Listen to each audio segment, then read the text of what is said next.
Welcome to Behind the Ballot. I'm Jay Amer. We have a special edition with one-on-one interviews with candidates, and I'm delighted to welcome to the studio today Mike Skinner, a Conservative Party candidate in the upcoming federal election. Mike, it's great to have you here. Jay, thanks a lot for the invite. I really appreciate it. Thank you very much. Mike, we were just talking about this is your first visit to the TVCogeco studios, and we have a brand new set, so you wouldn't know that, but we're pretty excited about it. Yeah, it's excellent. So, hey, it's great to have you here, and let's get right down to business. So, for people that don't know a lot about you yet, tell us a bit about yourself, your background, and how you arrived to be the candidate for the Conservatives here in Peterborough-Kawartha. Sure. So, I guess without going back too far, born and raised in Peterborough. I went through, basically, I graduated from Kenner, went on to go to Sir Sanford Fleming. I started my first business actually while I was at Kenner. It was a computer repair company with me and a friend. When I was 20, I was looking to be a software engineer. That was my first passion, and so I ended up finding employment in Manitoba with Manitoba Tel, and I worked for their R&D team. And while I was working there, I ended up doing some teaching around electronic commerce, and some of the software I was doing was basically integrating the banking network with the internet, which this is '99, so everything was fairly new.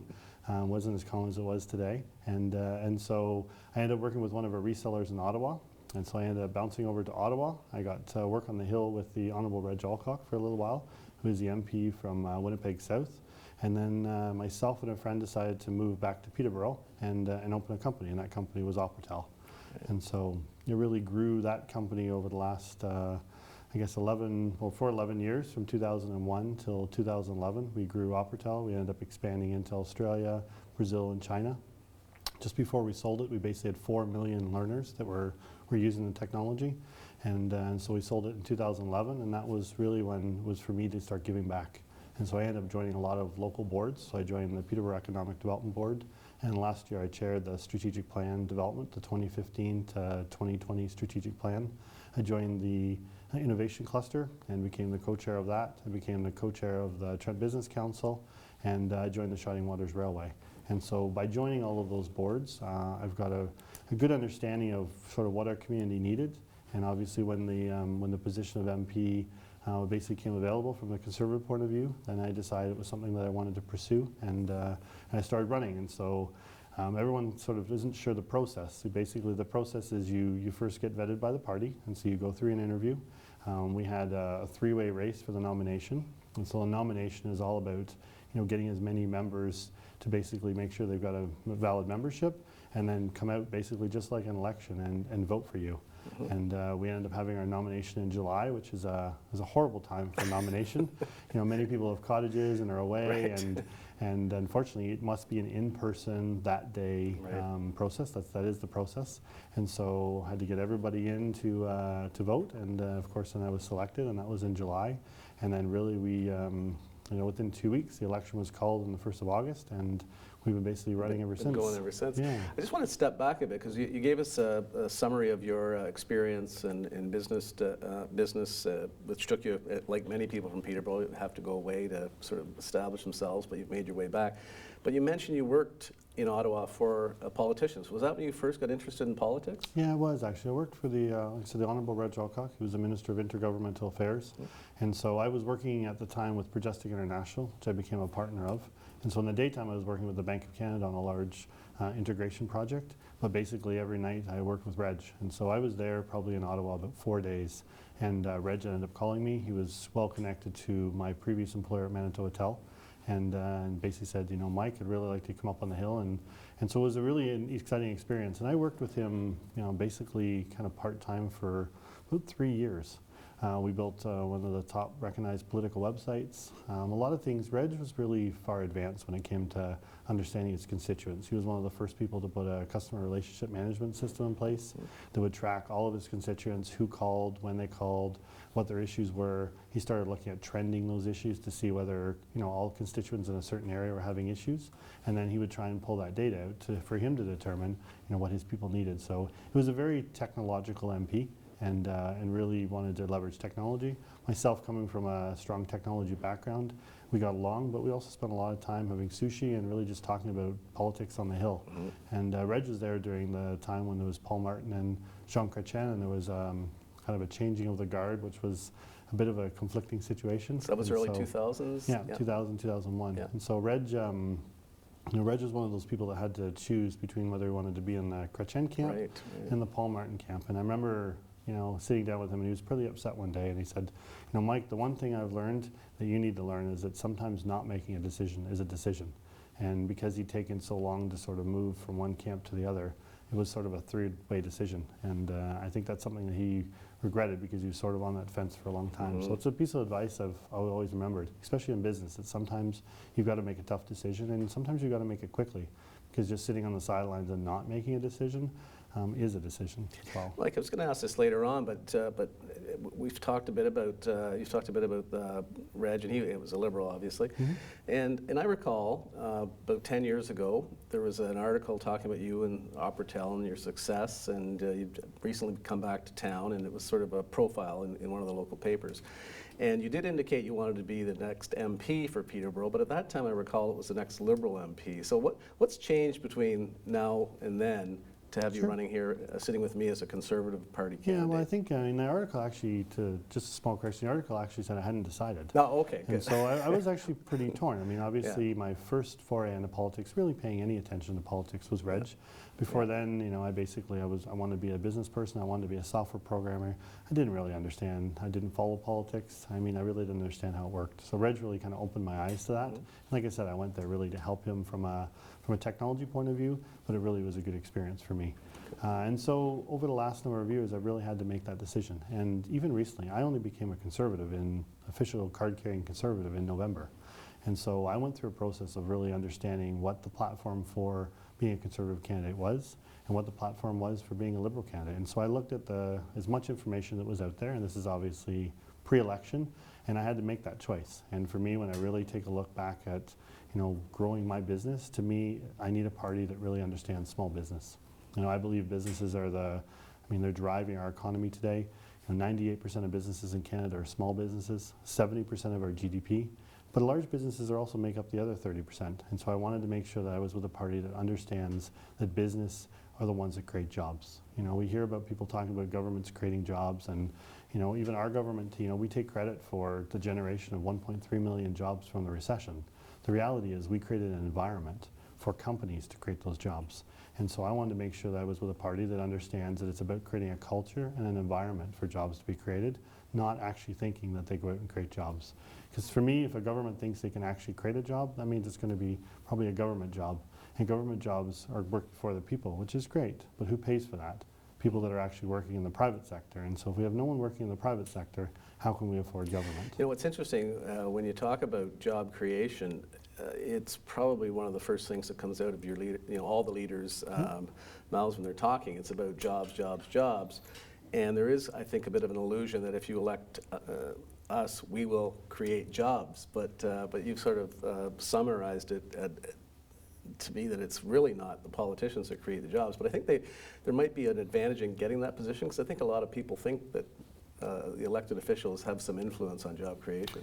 Yeah, I think it's almost the reverse, right? I think bad policies can destroy jobs, and so where government can't create jobs, government can definitely handcuff companies that have to go through layoffs and downsize and reduce their production, and when that happens, jobs are lost. And so, I think what we've seen in the last 9 years with the Conservative government is that we have generated jobs. We've opened up new markets for companies to expand into.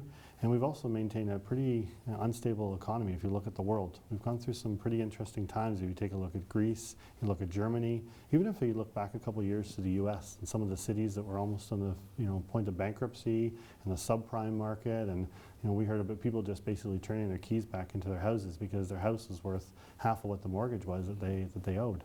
We've been really lucky and blessed in Canada to kind of ride through that. And it's been pretty stormy internationally, and so I think that's great. For me, as somebody who built a business here in Peterborough, we did some of our largest international expansion was in 2008, and so it was during this time when the Conservative government had looked at foreign expansion and looked at expansion in other countries, and we leveraged a lot of that. I know we launched both our company in Australia as well as in Brazil at Canadian embassies or consulates, and as they're commonly called, and those consulates actually helped us get our company through. And a lot of that infrastructure was stuff that the government was obviously supporting in order to grow trade. And I think it's important that, you know, for us here in Peterborough, we've got a great way of life. But I think we need to focus on companies that are basically, and I've always said that, you know, you sell internationally and buy locally. And so for us, it's about bringing that money back to Peterborough-Kawartha and making sure that we can bring it, whether it's bringing it from another province, you know, from other parts of the country, or whether it's international on different continents. The idea is to try and bring that money back into our community, which will just increase the value of our community. Okay. And Mike, from that context, why are you the best candidate for the constituents of this riding? And I guess that's a bit of a leading question.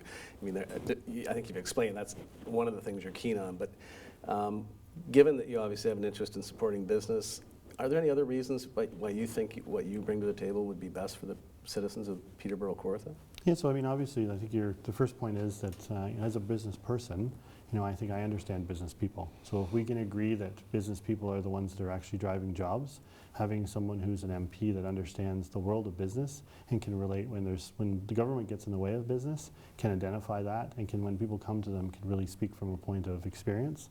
I think that's important.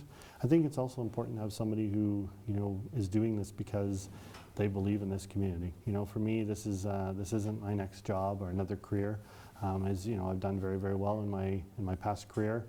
There are lots of business opportunities out there that I could do, but for me, it was really about giving back. And so, you know, as an MP, you know, my entire objective is to give back to this community, and that's the intent for me. You know, and for me, it's getting a foundation put together. You know, my son's, I say this to lots of people, my son's 2. And so when he's 20, if he wants to move away from Peterborough, that's fine, I'll support him. But if he has to move away because that's the only way that he can pursue his dreams and his careers, that's not acceptable. And so I'm not saying I want to be the MP for the next 18 years, because that's not what I'm saying. What I am saying is I want to get a foundation in place. I want to really grow our economy. Our Prime Minister announced today that the objective by 2020 is another 1.3 million jobs. You know, that's something that I stand behind. If we can continue generating jobs across Canada, you know, that's great. We generate more jobs in Ontario, that's even better. But most importantly, if we can continue growing jobs here in Peterborough-Kawartha, you know, that's my goal. Okay. My objective is this community. All right, Mike, let's shift gears a bit. So getting back to local politics and the campaign, our viewers are always interested in a candidate's campaign team. So tell us a bit about your campaign team, who's working with you, how that team was put together. Is it locally driven, or does the national party get involved in your case? So basically the whole campaign team is all local people. Many of them have not, some of them have not been part of politics before, and so they're people that I know from the business world or social world. The other ones have actually been part of other parties, and you know, I won't specifically get into names, but if you look at our list, we've got a number of people that that were previously with the Red Party that are now supporting us. And so I put together a local team of people that I thought could work well together, that had some experience, but we are probably the greenest team when it comes to the 3 major parties. You know, I haven't been through a number of elections before. This is my first time. And so I really tried to apply the same principles of, you know, how do you create a business? What job positions do you need? What are the responsibilities? How do people communicate together?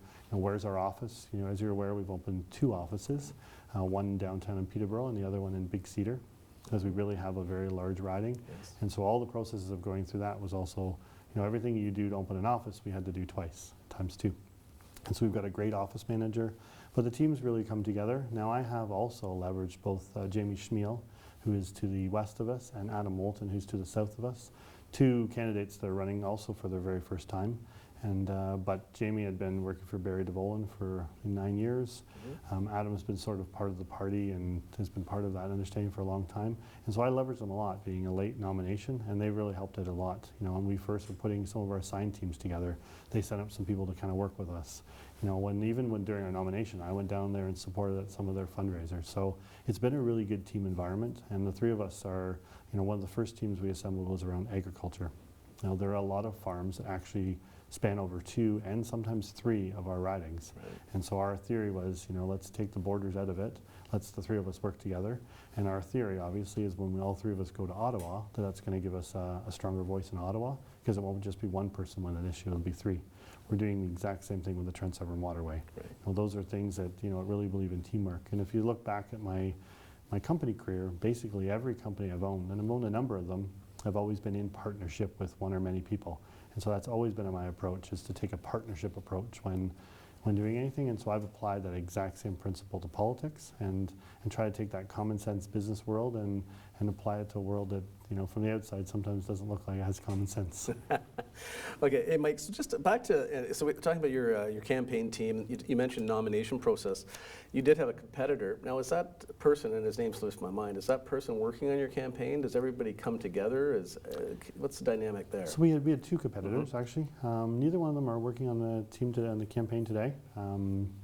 I know Tim was, I think the gentleman you're talking to, he's got a little business himself. So I think for him, he's gone back and he's building a new business as an entrepreneur.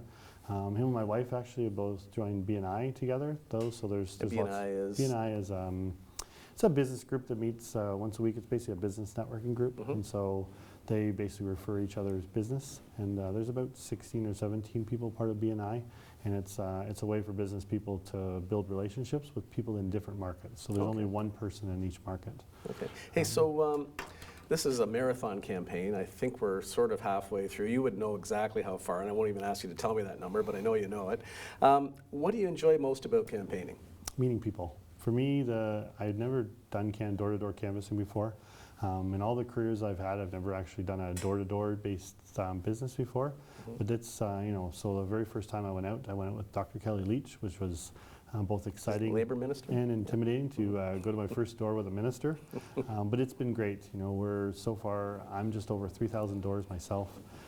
It's sometimes it's a little mini debate at the door. A lot of times it's some great questions, but I've learned so much, and it's actually given me an interesting perspective of the riding, because I've been to Havelock, I've done Apsley, I've been all through the different areas of Peterborough, over to Trent Lakes, down to Buckhorn, Youngs Point.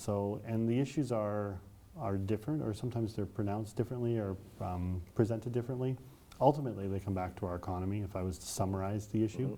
But people have it from a different perspective, and they're always looking at it. So it's been great, and it's also, I thought I knew everyone in Peterborough. I think everyone that's in business thinks when you're in a little bubble and you know everyone in the bubble and everyone knows everybody in the bubble. But I really realized how I didn't know everyone, and also, I won the Businesses of the Year award in 2012. A number of different awards locally, and so I assume that since I was in the paper that people must know who I am. No, most people have no idea, so it's important. So I go to the door, I look them in the eye, they shake their hand, I ask them what their issues are, and sometimes people have some big questions, and some people have some little questions, and sometimes it's just, you have somebody that looks at you and, looks and said, it's really important that you win. You must win, and that kind of goes to your heart, right? So it's that experience for me has been the best of everything, is that one-on-one interaction. Yeah. No, it's very interesting because we struggle to get our voter turnout over 50%. So and half of those people aren't always aware of who exactly is running, and they sort of have heard a candidate's name or in the past, and but it's not the immediacy. At the same time, you have people who know every single issue, and you've dealt with those people, I'm sure. Okay, so that's the part you like the most. What don't you like about campaigning? What is the thing you like the least about campaigning? I think the biggest thing for me that I don't like about it is, trying to understand, all the different political positioning. There's positive and negative political positioning. In the business world, you traditionally kind of present your position, present your platform, but it's not always a comparative. I always felt in business that you just, say what you're really good at, but you don't necessarily talk about your competition, what they're not good at. And I've had a hard time adapting to the fact that we are in a comparative political situation, and comparative politics is just basically how it's done. And it's something I've had to get my head around. It's not the kind of, my personality is not to say, I'm better because, and they're not as good because. It's sort of, here's my position, here's my beliefs, here's the facts behind why I think this, and I sort of leave it at that. And so I've really had to challenge myself to be a little more like a politician and less like a business person. And that's definitely something I'm still struggling with. Okay, so we talked about jobs and business. What are the other, what are two other issues you're hearing about at the door? I'm assuming, and I'm making an assumption, but it may be that you've made business top, but is jobs and economy, I think you said were up there. What are the other two issues you hear most about? Healthcare and hydro. And so when I go to the door, it's typically, what are you going to do about jobs? What are you going to do about our healthcare? And what are you going to do about hydro? And so part of my process is to educate people and to and really just inform them to what the difference is between the federal government and the provincial government, because it's important. And ultimately, if you're unhappy because your hydro bill is doubled in the last 3 or 4 years, I'm the first politician probably knocking on your door, and so that's the question you ask. And so I have to really explain to people the different levels of government and how that works. But those are definitely the two. And both provincial issues. They are typically. both provincial, and it also comes down to there's lots of questions around affordable health care or sort of affordable housing. I had a meeting this morning about affordable housing, and we went through the cost of rent, and then we talked about the cost of hydro. And hydro represents 1/3 of this person's overall housing costs, and that's a huge number. And that number, we're hearing that number is going to go up, and that's something that has to be on the minds of everyone that's thinking. So if you're MP and those 3 issues, and they all have most are handled provincially, what could you do as the MP, or what would you do as MP to have an influence on fixing those problems? Unfortunately, we don't have a tremendous influence when it comes to hydro and healthcare, for that matter. If you take a look back in the history, if you look at the Meech Lake Accord back in 1990, we tried to get 10 provinces together and the federal government to actually come up with an agreement on how they would deal with national issues, and that didn't happen. And so I think I've said this in a number of meetings and a number of debates. We elect 3 levels of government. We elect the federal government, the provincial government, and the municipal government, and they're all elected they report to us. The provincial government does not report to the federal government. The federal government can set standards and has access to funding that it downloads. But if we look at our healthcare situation, for example, basically we have a National Health Act which each of the provinces are to adhere to. If the federal government feels the province is not adhering, really the only mechanism they have is to reduce the amount of funding that's brought down. Well, that doesn't solve the problem. So unfortunately, I think it all comes down to us as citizens, is we need to be better informed ourselves on what each 3 levels of government do, and when it comes to election time, make sure we're picking people that are actually working within the space. If we hear provincial candidates talking about fixing federal issues and federal candidates talking about fixing provincial issues, that's confusing for voters. And I think it's up to the voters to really know, what is this body of government really responsible for, and are we picking the right body of government for this responsibility? Now, Mike, let's look ahead a bit. So it's October 20th. I don't know how quickly cabinets get put together, but if you get elected, the Prime Minister calls you and says, hey, Mike, I'd like you to help out in this portfolio. What would be your dream portfolio if you were in that position? Well, to start off with, for me, I want to focus on something that's, Peterborough-Kawartha based. And so, we've talked a lot about Shining Waters Railway. That's part of the transportation portfolio. So that's something that I would love to be part of. But I'm going to have a steep learning curve. Like I said, politics is new for me. I'm the kind of person that really understands and researches something and then sticks into it. Now, in some businesses, I've had to jump in, both feet, and that's sometimes what business is about. But for me, it's really understanding, how can I better work with our community? Are there some positions around international trade or domestic trade? Those are kind of the portfolios that I would look for. And really, how do I understand what all the constituents want? I've been meeting with them since, about 3 weeks before the election was called. There's still a lot of people that I won't get to, and so I'm going to continue wanting to meet with people, continue conducting roundtables. We've got an aging population here. Seniors are very, very important to understand what their needs are and what they're worried about, and so we need to continue that dialogue. And so for me, it's going to be, I think, less about what Ottawa wants me to do and a lot more about what people here in the riding need me to do. Okay. And that's what I'd start with. Hey, Mike, so Mr. Harper was in town this week, and that must have been a busy day for you. And we'd be remiss if we didn't get to a topic that's top of mind locally. We basically didn't have representation based in Peterborough. I know Barry DeVolen stepped in when Dean Mastro resigned, and then he was sentenced to a jail term, which he's appealing. And basically, we've been in the media spotlight for the last year, not in a good way, whatever your beliefs are about how that whole thing went down. Has this been an issue on the campaign for you, running for the same party that Dean was part of? Yeah, so at the beginning, I thought for sure. I thought every single door I went to, someone was going to ask me a question about Dean.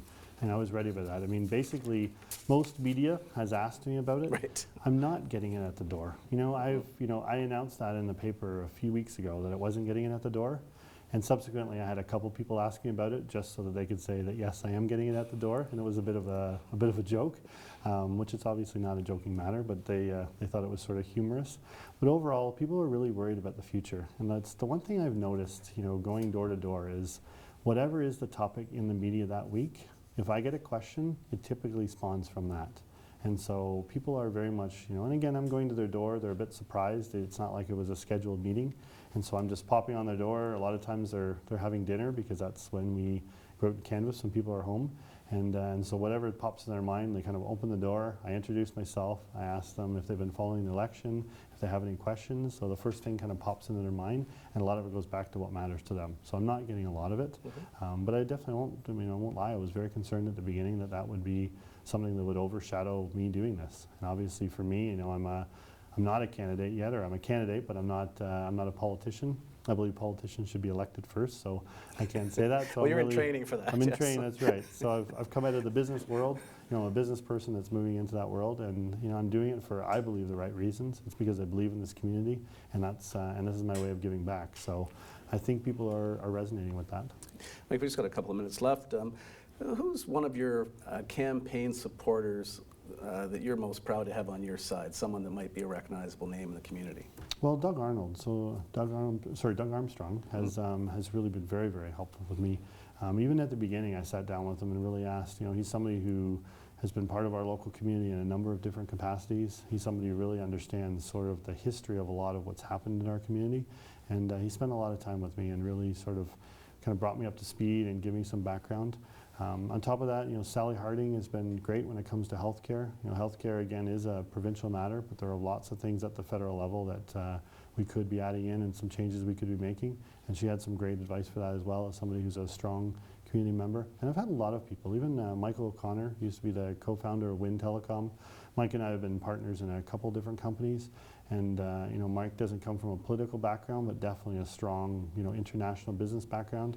And so, he's challenged me on a lot of our policies as well. And we have a bunch of other people that I'll be quiet about, but there's definitely been some very silent support that may have come from a different party and may still have memberships to a different party, but believe in me as a person versus necessarily standard party politics. Okay, Mike, and I've got one last question. How many debates are left in the campaign as of right now for you and your candidate colleagues? I think we have 15. And I say I think because we had a couple come in, I believe, yesterday, and they still seem to be coming in. So, and part of it is the definition of debate. We sort of or meetings, yeah. All candidate meetings. I believe there's 15 or 16, and they're a chore to put together. We obviously missed a couple because at the end of the day, I put together a grid of all the different debates and all the different types of issues, and said we want to make sure we cover the different groups and the different whether it's social issues, business issues, First Nations, poverty, homelessness, seniors. What are all the different debates about? Some of them have questions, some of them don't have questions, and we try to create a grid so that we could cover all of those issues. And Mike, on that note, we have to wrap up. We'll be here live on TVCogeco on October 7th for an all-candidates meeting. We look forward to having you as part of that. I wish you all the best on the rest of the campaign, and thanks for joining us here on Ballot. Thank you very much. I appreciate it. Thank you very much. Thanks.